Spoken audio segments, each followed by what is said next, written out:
Bună, dragii mei, bine ați venit, bine ați revenit. Sunt Memeș, ca de fiecare dată înainte de a începe, vă reamintesc cât de minunați și de puternici sunteți. Astăzi vin alături de voi pentru a vedea ce ne spune energia la nivel de potențial pentru această săptămână. Și vă rog frumos, din această emisiune, care are un caracter informativ și vorbesc despre aceste previziuni generale, să luați ceea ce rezonează cu voi și simțiți că se aplică pe situațiile voastre de viață. Vă mulțumesc tuturor pentru atenție, pentru vizionare, pentru mesaje și suport și vă doresc de asemenea o săptămână minunată. Încep cu o scurtă descriere a tranzitelor astrologice, energia la nivel general din acest punct de vedere și apoi vedem ce ne spune energia prin oracol, prin cărțile de tarot, dar și prin talismane. Săptămâna aceasta, clar, are o senzație de restart, de repornire și putem simți cu toții că vrem să începem ceva nou, să mișcăm lucrurile, să ieșim dintr-o stare în care parcă am stat pe loc până acum. Energia ne împinge înainte și nu prea ne mai dă spațiu de amânare. Soarele din Berbec exact asta spune, ne dă impulsul, curajul, inițiativa, dorința de a acționa. Poate fi o senzație stranie că ceva trebuie să facem. În același timp, faptul că Mercur a ieșit din retrogradare ne ajută să începem să vedem lucrurile mai clar sau să corectăm toate acele neînțelegeri pe care le-am avut în ultima lună.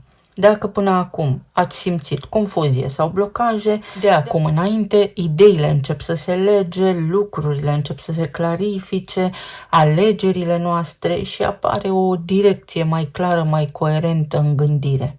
La începutul acestei săptămâni pot apărea schimbări neașteptate sau momente care să ne scoată din zona de confort. Pot fi vești, idei sau ceva ce nu merge cum era înainte, o situație care sare, din linie, din traiectorie, așa cum știați voi.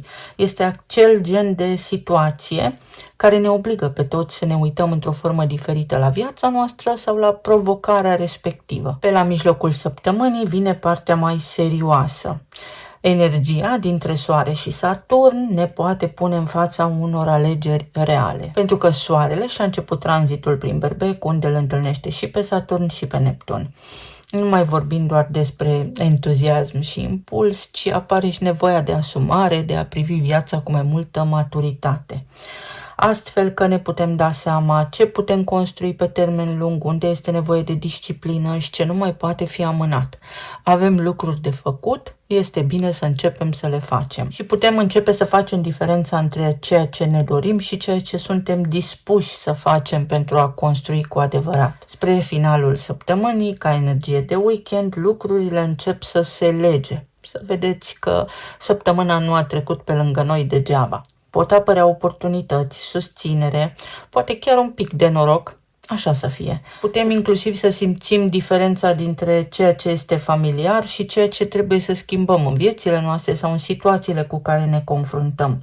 Pot apărea și reacții mai rapide, emoții mai intense sau momente în care să ne dăm seama că anumite lucruri nu ne mai reprezintă sau nu sunt pentru noi. Este exact semnalul că suntem într-un proces de transformare, că ceva trebuie să schimbăm.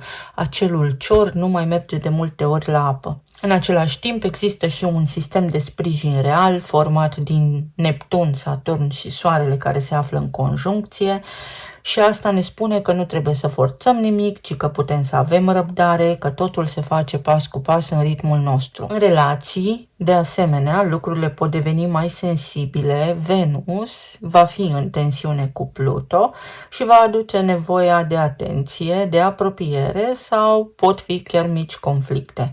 Important este să nu reacționăm impulsiv, așa cum spun de fiecare dată, și să nu încercăm să controlăm situațiile, pentru că Pluton controlează.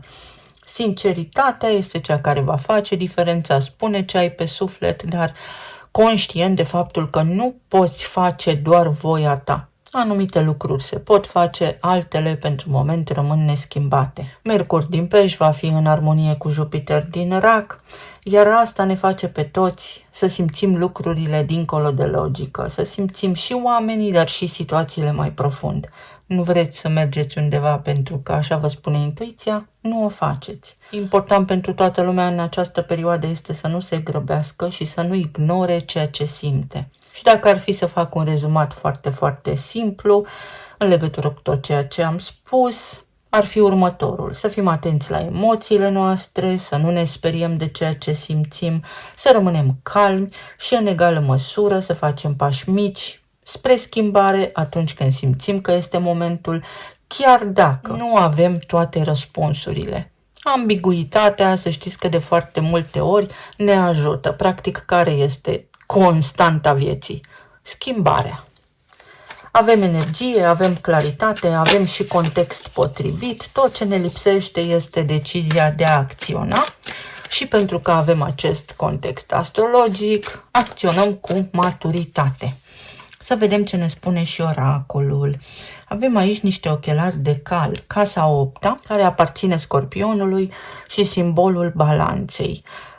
Asta înseamnă în felul următor: pentru că balanța este guvernată de Venus și pentru că Scorpionul este guvernat atât de Marte, dar și de Pluton în astrologia modernă, acel aspect despre care am menționat anterior, care se formează între Venus și Pluton, acea mică tensiune din relație, dar vorbim aici despre relații 1 la 1 cu ceilalți. Dacă mergi într-un supermarket, să nu te enervezi pe cine stă la coadă în fața ta sau în spatele tău. De la lucruri foarte complexe până la lucruri foarte mărunte, este bine să fim previzibili. Mesajul acestei cărți de oracol este mentalitate de victimă, confuzie și faptul că nu avem claritate. Să nu vedem negru în fața ochilor prea repede.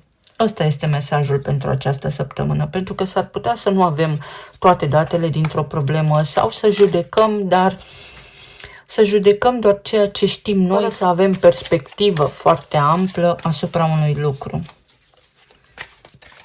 Ceva de genul: partea mea de adevăr. Nu este chiar așa. Energia din această săptămână ne spune, înainte de a lua o decizie, să verificăm toate părerile sau mai multe aspecte. Prieteni și prietenie, grupuri sociale, tribul tău de suflete, contact, uite, rețele, pot fi diverse situații pe mediile de socializare, pot fi diverse situații la locul de muncă, pot fi diverse situații în grupurile din care faceți parte, în anturajul vostru, într-o anume comunitate, unde oamenii să nu aibă, să spunem, răbdare sau să fie impulsivi sau să apară diverse conflicte, iar tot ce aveți voi de făcut este să rămâneți calmi, să vă spuneți părerea, dar într-o formă extrem de înțeleaptă, sau nu te lua doar după prima apariție, după prima senzație, după prima impresie. În această perioadă, prima impresie poate fi înșelătoare, iar aici avem universul, pentru că, uite, există N luate câte ca probabilități. Ai vreo provocare, se poate schimba. Nu ai epuizat toate argumentele, nu ai epuizat toate alternativele, mai caută. Interconectare și perspectivă amplă, așa cum deja am simțit din energie, mesajul este unul corect. Ai încredere în intuiția ta și fii conștient de faptul că nu ai epuizat toate alternativele, că mai există un motiv sau că există un motiv, că există o cauză, că mai există o soluție la ceea ce te apasă. Să vedem acum pentru zona de relații, plan material și emoțional. Ce ne spune energia? Ca vitalitate ar trebui să ne simțim bine, dar având în vedere că afară este foarte urât în această perioadă și că nu prea vedem soarele, s-ar putea să fie și o doză de pesimism în aer. Pe zona de relații avem 2 de spade, diavolul, 3 de cupe, 4 de spade și 10 de monede. Energia spune în felul următor: nu acționa din frică, nu te panica. Pe zona de relații, și vorbim despre relații conștiente 1 la 1 cu ceilalți, în orice interacțiune interpersonală pe care o ai în această perioadă, nu te speria și nu fi în mentalitatea de victimă, pentru că s-ar putea să fii ușor subiectiv și să nu ai toate datele problemei și să te simți atacat sau lezat fără să fie cazul.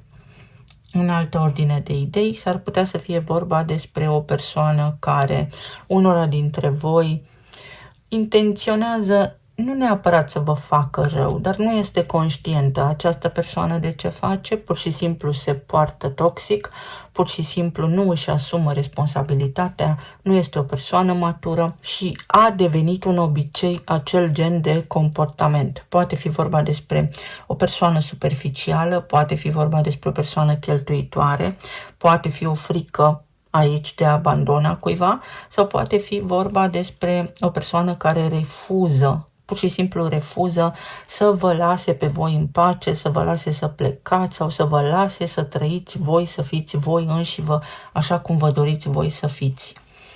Avem și vești bune, și anume faptul că cineva depășește o etapă de frică, depășește o etapă de toxicitate sau își depășește propria teamă și vrea să aibă parte de o relație stabilă, caută stabilitate în prezența voastră. Este aici o persoană care încearcă, face tot posibilul să stabilizeze lucrurile în relația voastră și aici poate fi vorba despre oricine. Să dea dovadă de încredere, să fie de încredere, să vă arate, să vă demonstreze că vă puteți baza pe ea. Sigur că această persoană are tendința de a face ceea ce este obișnuită să facă, pot fi mici lupte pentru putere sau diferențe de opinie, însă toate acestea trec. Este o energie temporară, este o situație temporară. Avem un paș de spade, 8 de monede, 6 de bâte. Par a fi niște chestiuni care au legătură cu rutina, par a fi niște chestiuni care au legătură cu colegii de la locul de muncă, cu nevoia de a avea dreptate în familie, în cuplu, par a fi niște discuții care au legătură cu banii, cu partea materială și cu niște obiceiuri. Sau se repetă niște obiceiuri, tocmai pentru că a fost Mercur în retrogradare, se repetă aceleași povești în viețile unora dintre voi și în această perioadă puteți rupe acel tipar. Puteți conștientiza ceva, puteți face niște schimbări, așa cum am spus în partea de intro, pe zona de relații. Și, de asemenea, amoros vorbind, cineva vrea atenția voastră, este un om care are nevoie de validare, care se bazează cumva pentru această persoană. Voi sunteți o constantă în viața sa și nu își dă seama că poate nu sunteți mereu disponibili. Nu este neapărat egoism, este lipsă de maturitate. Chiar dacă vorbim despre o persoană adultă. Pe zona planului material avem puterea, 6 de cupe, regina de monede și 4 de monede. Unii dintre voi încasați salariul sau poate fi vorba despre faptul că mai este puțin și reușiți ceva. Reușiți să începeți ceva, pot fi și niște cheltuieli neprevăzute, pot fi niște situații la nivel financiar care se descurcă acum după o perioadă destul de încurcată și destul de imprevizibilă pentru că l-am avut pe Mercur în retrogradare în Pești. Poate fi vorba aici despre faptul că aveți putere, aveți așa o senzație creativă, o poftă de a face lucruri noi sau pur și simplu aveți forță de muncă, ceea ce este extraordinar de bine. Pe de altă parte, aici vă sar în ajutor niște oameni, reușiți să faceți schimburi de tură sau primiți sprijin, puteți implica colegi de la locul de muncă să vă ajute în anumite proiecte, să vă țină locul, să intermedieze ceva anume. 4 de monede din nou. Poate fi și ideea că aveți un punct de vedere. Uite, avem lumea în poziție întoarsă.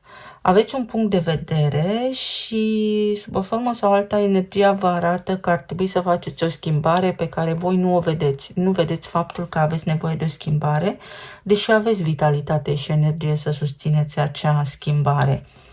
Însă, aici este o mentalitate fixă și rigidă, care nu vă permite să vedeți pădurea de copaci. Sau poate fi în jurul vostru, în preajma voastră, o persoană care nu vede acum pădurea de copaci, iar rolul vostru în această poveste este să ajutați omul respectiv să își lărgească orizontul. Avem faetonul. Progres, o situație care începe să funcționeze, se descurcă niște lucruri, se deblochează un buget, se aprobă un buget, se aprobă o mărire, se aprobă ceva la nivel financiar, se mișcă lucrurile. Scăpați de un blocaj, oricât de clișeic ar suna, asta se întâmplă aici. Se deblochează lucrurile. O furnicuță, organizare, spirit de echipă și eficiență. Exact așa cum am simțit energia, primiți suport sau va fi o interacțiune de acest gen la locul de muncă care acum vă dă o șansă, să știți, să fiți și un bun coechipier sau cineva vă sprijină. Nu vă dați bătuți pentru că mai există și alte soluții. Nu ați epuizat variantele.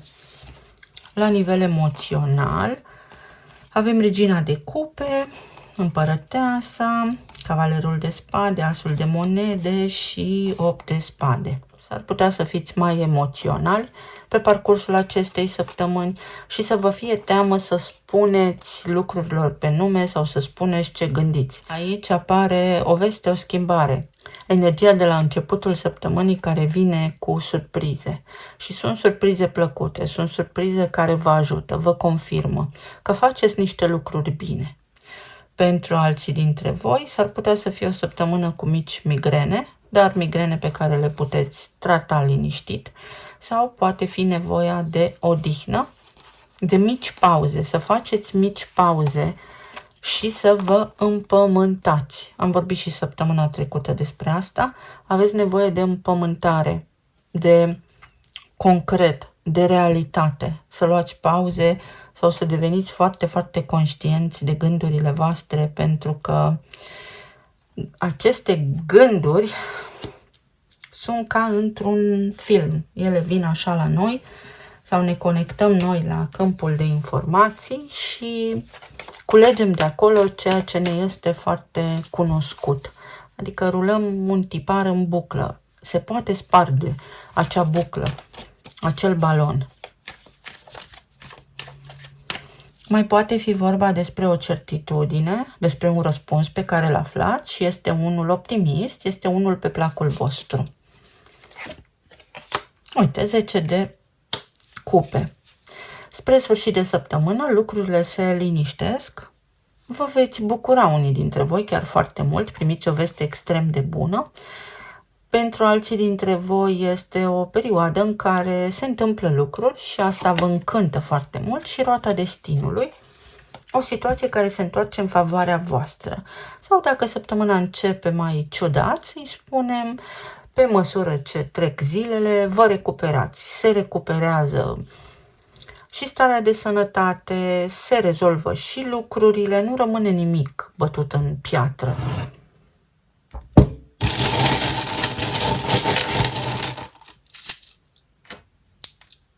Atenție că s-ar putea unii dintre voi să aveți în preajma voastră niște colegi invidioși pe ceea ce aveți voi, dar care nu văd, sau oameni, dar care nu văd faptul că voi ați făcut niște lucruri să ajungeți unde sunteți și nu înțeleg acești oameni nici că suntem diferiți, că avem diferite abilități. Să vedem. O veste neașteptată, o veste de la o persoană pe care s-ar putea unii dintre voi să nu o cunoașteți, adică să fie ceva impersonal, nu neapărat să aibă legătură cu familia voastră sau cu persoanele iubite, ci o veste care vă face bine, un e-mail, un mesaj, o notificare, o propunere de colaborare. Este o perioadă în care vă este recunoscut un merit. Ceva din ce faceți voi va fi apreciat de persoane dragi vouă. Judecata. Ajungeți acolo unde trebuie. Sunt două vești sau pot fi 2 zile sau poate fi o situație care are 2 alternative. Poate fi o alegere. când credeați că totul este pierdut. Sau mai încercați odată, chiar dacă aveți impresia că este imposibil. Nu este. Uite, nu s-a închis încă situația, asul de cupe. O situație poate fi luată de la început, se poate face ceva. Și avem aici fix judecata, ceva măreț. În această perioadă, practic, soarele vine și sigilează acea energie despre care am vorbit acum 2-3 săptămâni, când am menționat conjuncția dintre Saturn și Neptun, acea nouă direcție, acea nouă etapă din viețile noastre, o nouă frecvență. În noi este tot ceea ce avem nevoie pentru a reuși. O situație care se încheie. Poate fi un proces, pot fi niște decizii sau apucă-te deja. Fă asta, fă-o. Ce ai tu în gând, în suflet, roata destinului. Pentru că asta este șansa ta. Odată ce a pornit această navă pe mare, nu o poți ajunge, nu poți călca pe apă. Avem Luna și Scorpionul. Uite, Luna care face opoziție cu Pluton din Vărsător și Pluton din Vărsător care face un aspect favorabil cu Saturn, Neptun și Soarele.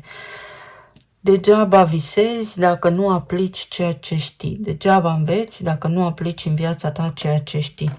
Sau poate fi un moment extrem de bun în care să pui în funcțiune ceea ce știi. Să începi să aplici ceea ce știi. Sau să îți, cum să spunem, pui în mișcare conexiunile. Ai nevoie de ajutor? Cere-l. Dacă te aliniezi pe frecvența corectă, vei avea răspunsul clar. Pentru alții dintre voi nu trebuie să vă zbateți pentru a demonstra nimic nimănui. Fiecare vede când poate să vadă. Iese soarele. Este și o perioadă un pic mai lejeră pentru anumiți oameni, în sensul în care ceva se încheie, se schimbă ceva, este mai multă lejeritate în această săptămână sau în această perioadă. O inițială E, care poate fi și numărul 5, ziua de vineri să fie importantă.